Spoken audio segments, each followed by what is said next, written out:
नमस्कार। Intraday trading ये शब्द सुनते ही एक तेज रफ्तार, बहुत उतार चढ़ाव वाली दुनिया आंखों के सामने आ जाती है ना? बिल्कुल जहां मतलब सेकंडों के फैसले हजारों लाखों का फर्क ला सकते हैं। सही कहा। आज हम इसी दुनिया की गहराई में उतर रहे हैं, लेकिन चार्ट्स और आंकड़ों से ज्यादा हम बात करेंगे उस चीज की जो अक्सर नजरअंदाज हो जाती है। ट्रेडर का अपना दिमाग, उसका मनोविज्ञान। बिल्कुल। आज की हमारी चर्चा का आधार एक डिटेल्ड एनालिसिस है, the top 5 psychological enemies of intraday trader.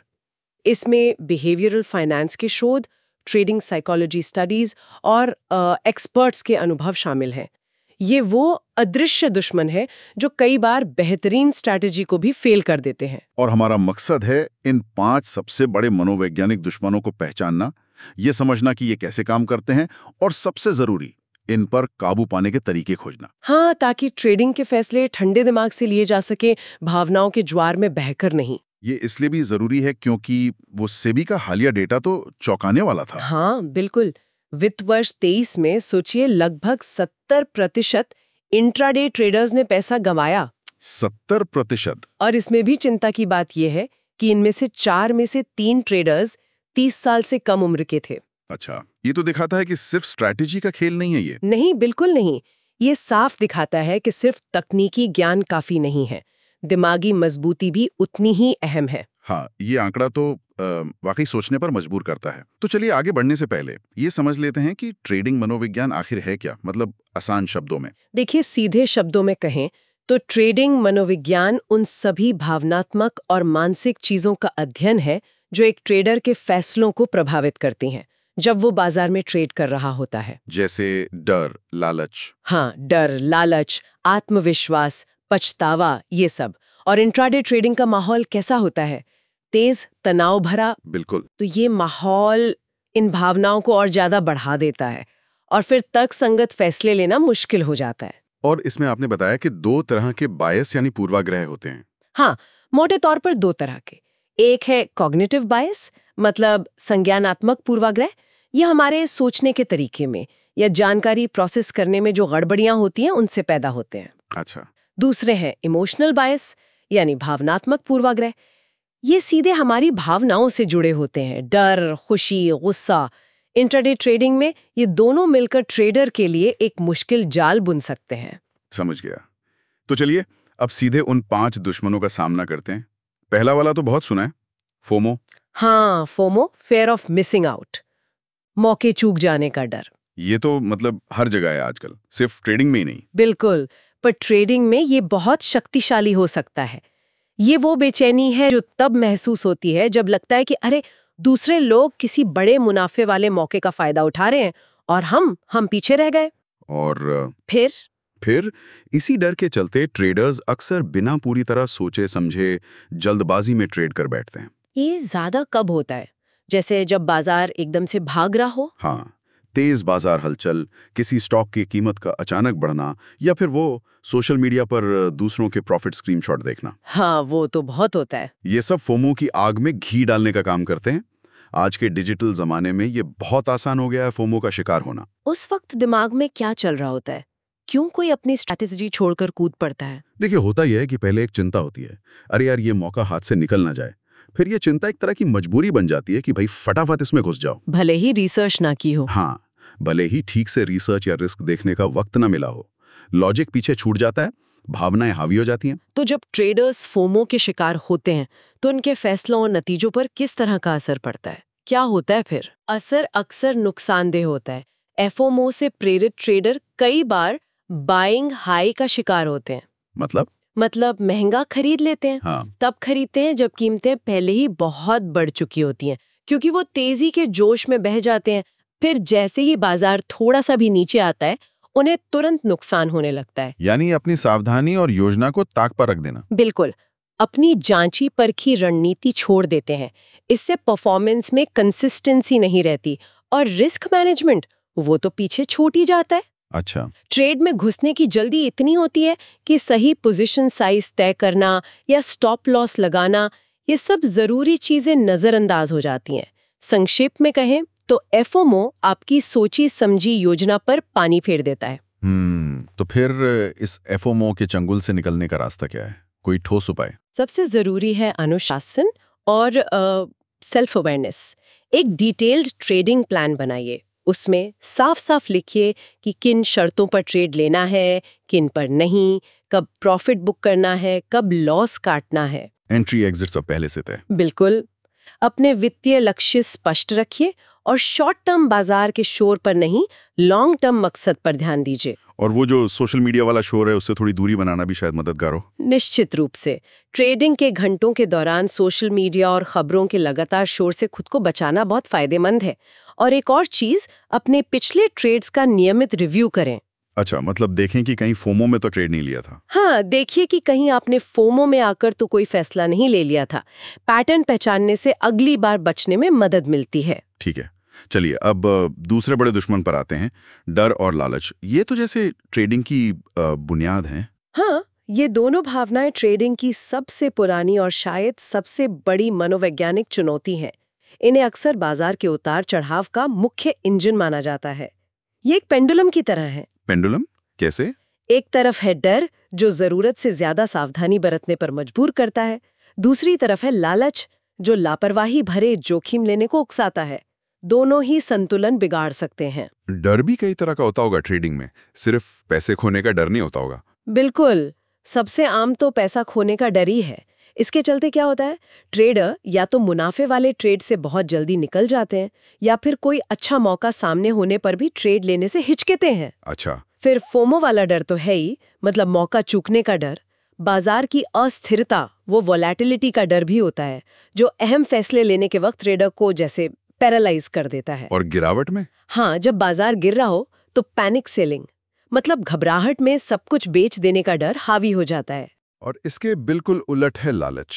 ये कैसे नुकसान बचाता है? लालच मतलब ज्यादा से ज्यादा पैसा कमाने की वो तेज इच्छा, जो सही गलत सोचने की क्षमता पर पर्दा डाल देती है। इंट्राडे ट्रेडिंग में ये अक्सर क्या करवाती है?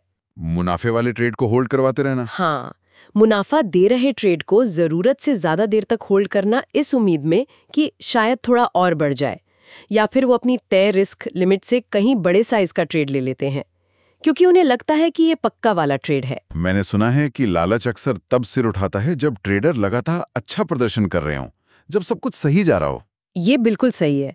लगातार मिली सफलताएं ट्रेडर में एक झूठा आत्मविश्वास भर देती हैं, जिसे हम अति आत्मविश्वास कहते हैं। उस पर हम आगे बात करेंगे। अच्छा।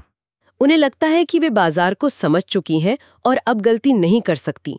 इसी सोच के चलते वे ज्यादा जोखिम लेने लगती हैं और कई बार ओवर ट्रेडिंग भी करती हैं। ओवर ट्रेडिंग मतलब जरूरत से ज्यादा ट्रेड करना। हाँ बिल्कुल, अपनी क्षमता से ज्यादा ट्रेड करने लगना। ये डर और लालच का खेल बाजार की बड़ी तस्वीर को कैसे प्रभावित करता है? क्या ये सिर्फ ट्रेडर के लेवल पर है? नहीं, ये भावनाएं सिर्फ व्यक्तिगत ट्रेडर को ही नहीं, पूरे बाजार को प्रभावित करती हैं। तेजी के माहौल में जब बाजार ऊपर जा रहा होता है, अक्सर लालच हावी होता है। सब खरीदने लगते हैं। हाँ, लोग बिना सोचे समझे निवेश करते हैं, सट्टेबाजी बढ़ती है और चीजों के दाम उनकी असल कीमत से कई ज्यादा हो जाते हैं। Over valuation. और मंदी में? मंदी के दौर में डर का माहौल होता है। लोग घबराहट में बिकवाली करते हैं, जिससे चीजों के दाम उनकी असल कीमत से भी नीचे चले जाते हैं। Under valuation. अनुभवी ट्रेडर्स इन भावनात्मक साइकिल्स को पहचानने की कोशिश करते हैं। तो फिर इन शक्तिशाली भावनाओं को काबू में कैसे रखा जाए? क्या ये संभव भी है? मतलब डर और लालच तो इंसान के स्वभाव में है। पूरी तरह खत्म करना शायद मुश्किल हो, लेकिन इन्हें मैनेज करना बिल्कुल संभव है और जरूरी भी है। इसके लिए एक अनुशासित रवैया चाहिए। सबसे पहले ट्रेड में घुसने से पहले ही अपनी एग्जिट स्ट्रैटेजी तय कर लें। मतलब स्टॉप लॉस और टारगेट? हाँ, स्टॉप लॉस कहाँ लगाना है नुकसान रोकने के लिए, और प्रॉफिट टारगेट क्या है मुनाफा बुक करने के लिए। ये आपको भावनाओं में बहकर फैसले लेने से रोकता है। और आपने पोजीशन साइजिंग का जिक्र किया था पहले, लालच को रोकने के लिए। हाँ, पोजीशन साइजिंग के नियम बनाना लालच को काबू में रखने के लिए बहुत कारगर है। ये नियम तय करते हैं कि आप अपने कुल कैपिटल का कितना प्रतिशत हिस्सा किसी एक ट्रेड में लगाएंगी। इससे बड़े नुकसान से बच सकते हैं। हाँ, इससे आप किसी एक ट्रेड पर बहुत ज्यादा रिस्क लेने से बच जाते हैं, चाहे आपको उस ट्रेड पर कितना भी भरोसा क्यों ना हो। साथ ही अपने ट्रेडिंग अप्रोच में थोड़ी वैरायटी रखें, ताकि डर के मारे आप सारे मौके गंवा ना बैठें। और सबसे जरूरी, नियमित रूप से अपने प्रदर्शन का विश्लेषण करें। ईमानदारी से देखें कि कहाँ आपके फैसलों पर भावनाओं का असर था। ठीक है, ये डर और लालच की बात हुई। अब आते हैं तीसरे मनोवैज्ञानिक दुश्मन पर, अति आत्मविश्वास, ओवर कॉन्फिडेंस बायस। आत्मविश्वास तो अच्छी बात मानी जाती है, फिर ये दुश्मन कैसे बन गया? आत्मविश्वास जरूरी है, लेकिन अति आत्मविश्वास ट्रेडिंग में बहुत खतरनाक साबित हो सकता है। ये वो स्थिति है जब ट्रेडर अपनी काबिलियत, अपने ज्ञान और बाजार का अनुमान लगाने की अपनी क्षमता को जरूरत से ज्यादा आंकने लगते हैं। मतलब उन्हें लगता है वो बाकियों से बेहतर है। हाँ, उन्हें लगने लगता है कि वे बाजार के बाकी खिलाड़ियों से ज्यादा स्मार्ट है। और जैसा हमने लालच के संदर्भ में कहा था, ये अक्सर लगातार मिली सफलताओं के बाद ही सिर उठाता है। लेकिन ये अति आत्मविश्वास आता कहाँ से? क्या लोग अपनी जीत ज्यादा याद रखते हैं और हार भूल जाते हैं, ऐसा कुछ? बिल्कुल। इसमें दो चीजें मुख्य भूमिका निभाती हैं। पहली है सिलेक्टिव मेमोरी, चयनात्मक स्मृति। हम अपनी सफलताओं को ज्यादा अच्छे से याद रखते हैं और अपनी गलतियों या हार को या तो भूल जाते हैं या कम आंकते हैं। अच्छा। दूसरी है एट्रीब्यूशन बायस। जब हम जीतते हैं तो उसका क्रेडिट अपनी स्किल को देते हैं, लेकिन जब हारते हैं तो उसका दोष बुरी किस्मत या बाजार पर डाल देते हैं। ये दोनों मिलकर एक ऐसी छवि बनाते हैं जहां हमें लगता है कि हम असल में जितने अच्छे हैं उससे कहीं ज्यादा अच्छे हैं। इस मामले में पीढ़ियों के बीच भी कुछ फर्क देखा गया है क्या? मतलब क्या युवा ज्यादा अति आत्मविश्वासी होते हैं? हाँ, ये दिलचस्प है। कुछ हालिया रिसर्च बताती है कि मिलेनियल्स, यानी मोटे तौर पर 1981 से 1996 के बीच जन्मे लोग निवेशकों की शायद सबसे अति आत्मविश्वासी पीढ़ी हैं। सच में? हाँ, एक स्टडी के मुताबिक लगभग 2/3 मिलेनियल निवेशक नियमित रूप से अति आत्मविश्वास वाले व्यवहार दिखाते हैं, जबकि उनसे पुरानी पीढ़ी जनरेशन एक्स में ये आंकड़ा करीब 1/3 और बेबी बूमर्स में और भी कम था। वाकई? इसके क्या कारण हो सकते हैं? टेक्नोलॉजी तक आसान पहुंच या कुछ और? शायद कई कारण मिलकर काम कर रहे हों, जैसे ट्रेडिंग प्लेटफॉर्म तक आसान और सस्ती पहुंच है, अब जानकारी बहुत ज़्यादा उपलब्ध है जो कभी-कभी ज्ञान का भ्रम पैदा कर सकती है, और शायद इस पीढ़ी ने अपने निवेश करियर की शुरुआत में बड़ी या लंबी चलने वाली बाजार गिरावटों का अनुभव कम किया हो सकता है। तो ये अति आत्मविश्वास असल में ट्रेडिंग व्यवहार में कैसे नजर आता है? क्या करते हैं ऐसे ट्रेडर्स? इसके कई लक्षण हैं। एक है जरूरत से ज्यादा ट्रेड करना, एक्सेसिव ट्रेडिंग। अच्छा, बार बार खरीदना बेचना? हाँ, अति आत्मविश्वासी ट्रेडर्स को लगता है कि वो हर छोटी बड़ी हलचल से पैसा बना सकते हैं। नतीजा, ज्यादा ब्रोकरेज, ज्यादा टैक्स और अक्सर कुल मुनाफा कम हो जाता है। और दूसरा लक्षण है अंडर डाइवर्सिफिकेशन, कम विविधीकरण। उन्हें अपनी चुनी हुई कुछ चीजों पर इतना भरोसा होता है कि वे अपना सारा पैसा उन्हीं में लगा देते हैं। सोचते हैं कि उन्होंने विनर चुन लिया है, डाइवर्सिफिकेशन की जरूरत नहीं। इससे तो रिस्क बहुत बढ़ जाता है। हाँ, बहुत ज्यादा। और शायद सबसे खतरनाक ये कि वे उन चेतावनियों को नजरअंदाज कर देते हैं जो उनके विश्वास के खिलाफ हों। मतलब अगर कोई कहे कि ये स्टॉक ठीक नहीं है तो सुनेंगे ही नहीं। बिल्कुल, ये कंफर्मेशन बायस का एक रूप है। वे उस जानकारी को ज्यादा तवज्जो देते हैं जो उनकी मौजूदा राय या ट्रेड को सही ठहराती है, और उस जानकारी को अनदेखा कर देते हैं जो उनके राय के विपरीत हो।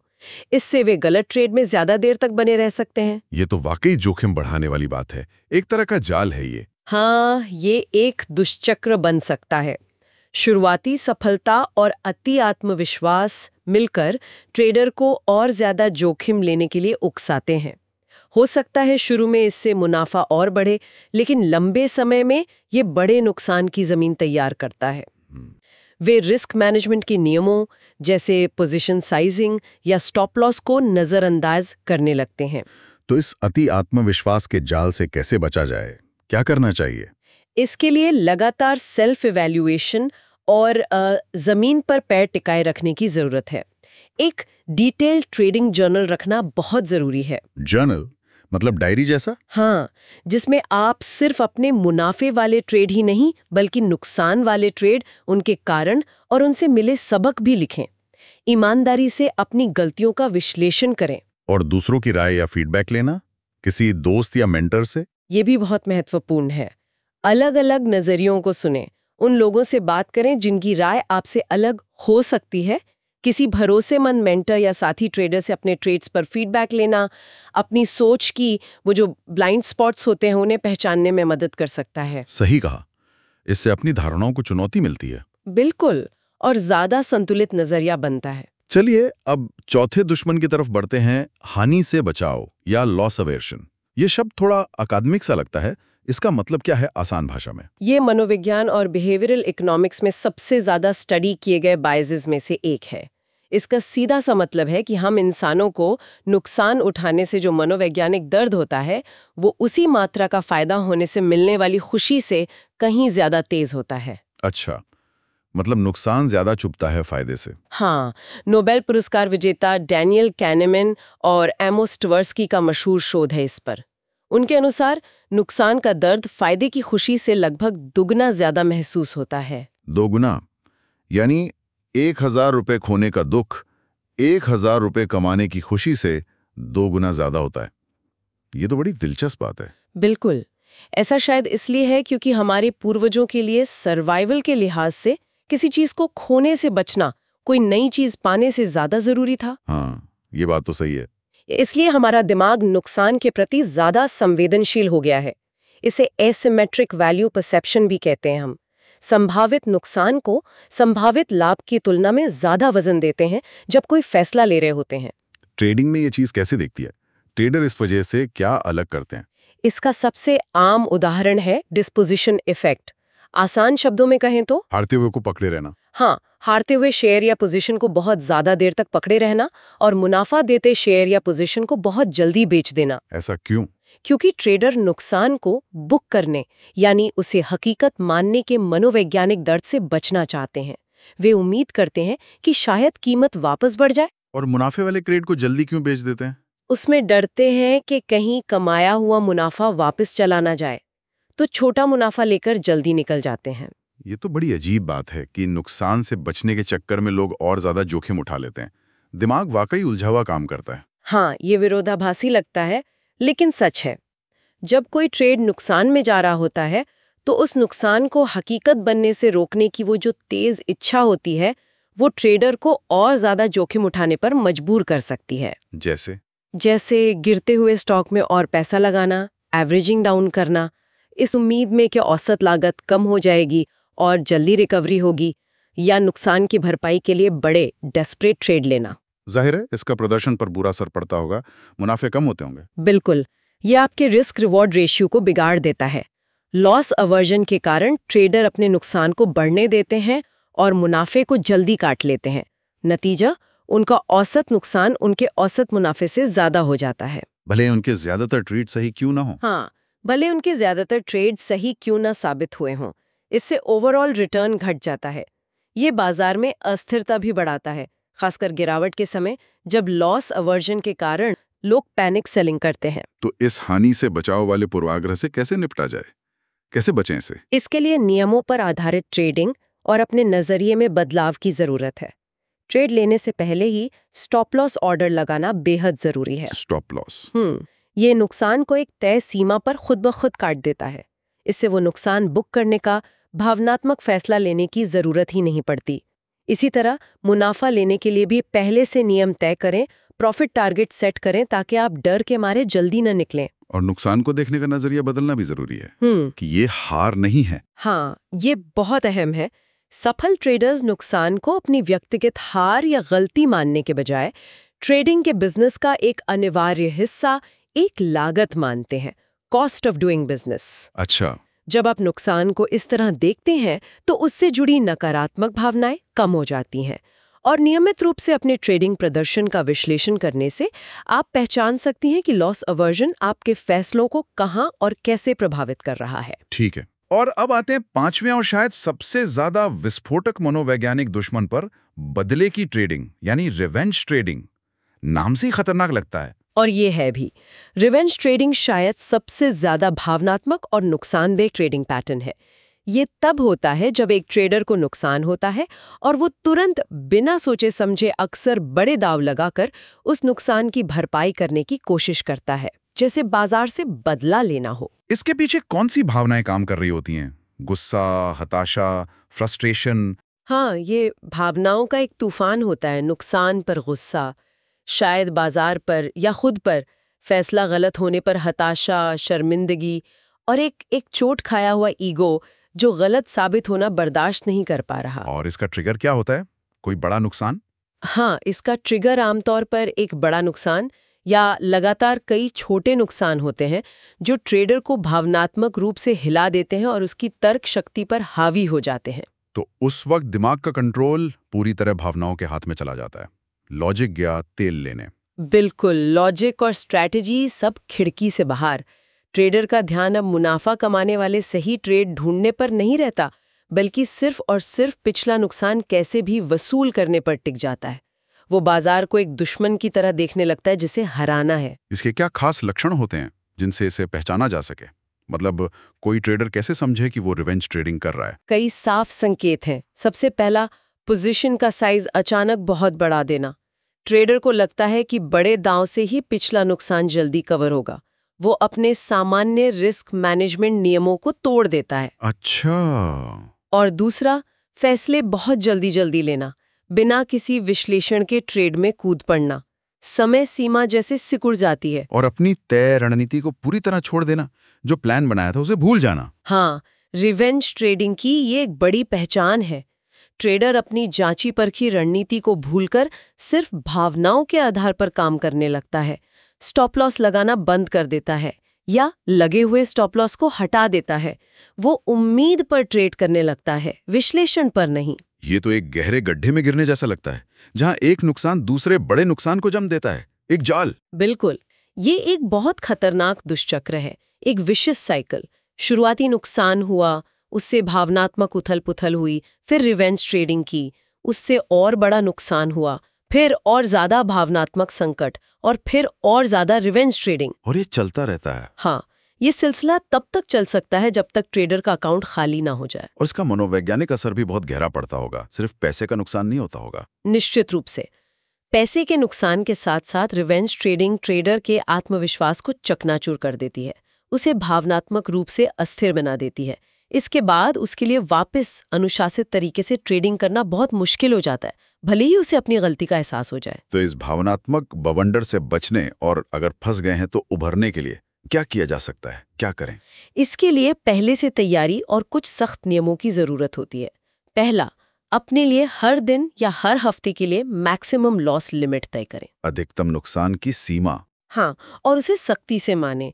जैसे ही वो सीमा पार हो, ट्रेडिंग बंद कर दें। ये एक तरह का ऑटोमेटिक सर्किट ब्रेकर है जो आपको भावनाओं में बहने से रोकता है। अच्छा। दूसरा, अगर कोई बड़ा नुकसान होता है तो तुरंत ट्रेडिंग बंद करके एक ब्रेक लें, कुछ घंटे या पूरा दिन। दिमाग को शांत होने दें। और मानसिक रूप से तैयारी करना, मतलब दिमाग को तैयार रखना। हाँ, मनोवैज्ञानिक तैयारी बहुत जरूरी है। इस बात को स्वीकार करें कि नुकसान ट्रेडिंग का हिस्सा है। हर ट्रेड सही नहीं हो सकता। अपने दिमाग को इस तरह ट्रेन करें कि वो एक नुकसान को दुनिया का अंत न माने। स्ट्रेस कम करने की तकनीकें सीखें और मुश्किल वक्त में उनका इस्तेमाल करें। तो हमने इन 5 बड़े मनोवैज्ञानिक दुश्मनों, फोमो, डर और लालच, अति आत्मविश्वास, हानि से बचाव और रिवेंज ट्रेडिंग पर काफी विस्तार से बात की। ये बिल्कुल साफ है कि ट्रेडिंग में सिर्फ चार्ट पढ़ना या खबरें जानना ही काफी नहीं है। नहीं, बिल्कुल नहीं। अपने मन को साधना भी उतना ही जरूरी है। एक मजबूती सबसे अहम है। जैसा हमने शुरू में सेबी के डेटा का जिक्र किया था, 70% ट्रेडर्स का नुकसान अक्सर खराब रणनीति से ज्यादा भावनात्मक फैसलों की वजह से होता है। हाँ। इन 5 दुश्मनों को पहचानना और उन पर काम करना इस दिशा में पहला और सबसे महत्वपूर्ण कदम है। तो निष्कर्ष ये निकलता है कि ट्रेडिंग में सफलता के लिए तकनीकी कौशल के साथ साथ वो जो आपने कहा, हाँ। मनोवैज्ञानिक लचीलापन, साइकोलॉजिकल रेजिलियंस, सही। वो बनाना भी जरूरी है। हाँ, और ये एक लगातार चलने वाली प्रक्रिया है। इसके लिए सेल्फ अवेयरनेस, अनुशासन, पहले से तय नियम जैसे ट्रेडिंग प्लान, स्टॉप लॉस और रिस्क मैनेजमेंट के सिद्धांतों का लगातार पालन करना जरूरी है। ये रातों रात नहीं होता होगा। नहीं, मनोवैज्ञानिक महारत हासिल करना रातों रात नहीं होता। इसमें वक्त और मेहनत लगती है। लेकिन जो ट्रेडर अपने मन पर काबू पाना सीख लेते हैं, वही बाजार के उतार चढ़ाव में टिके रह पाते हैं और लंबे समय में बेहतर प्रदर्शन करते हैं। यानी अपने मनोविज्ञान पर काम करना एक तरह का निवेश है, शायद सबसे जरूरी निवेश। बिल्कुल, जिसका रिटर्न शायद सबसे ज्यादा मिलता है। और जैसे जैसे टेक्नोलॉजी ट्रेडिंग को और आसान बना रही है, वैसे वैसे ये मनोवैज्ञानिक पहलू और भी ज्यादा महत्वपूर्ण होता जा रहा है। तथ्य स्पष्ट हैं। जो इंट्राडे ट्रेडिंग को गंभीरता से लेते हैं, उनके लिए ट्रेडिंग मनोविज्ञान को समझना और उस पर काम करना कोई ऑप्शन नहीं है। नहीं, ये आज के कॉम्पिटिटिव बाजारों में बने रहने और कामयाब होने के लिए एक बुनियादी जरूरत है। और अंत में एक सवाल छोड़ जाते हैं सोचने के लिए, क्या ट्रेडिंग मनोविज्ञान पर महारत हासिल करना सिर्फ एक ट्रेडर के अपने प्रदर्शन को सुधारता है, या फिर ये उसे बाजार की उन बड़ी भावनात्मक लहरों को समझने में भी मदद करता है जिनमें हम सभी तैर रहे हैं? क्या ये समझ हमें एक बेहतर निवेशक या ट्रेडर बना सकती है? सोचने वाली बात है। इसी विचार के साथ आज के लिए बस इतना ही।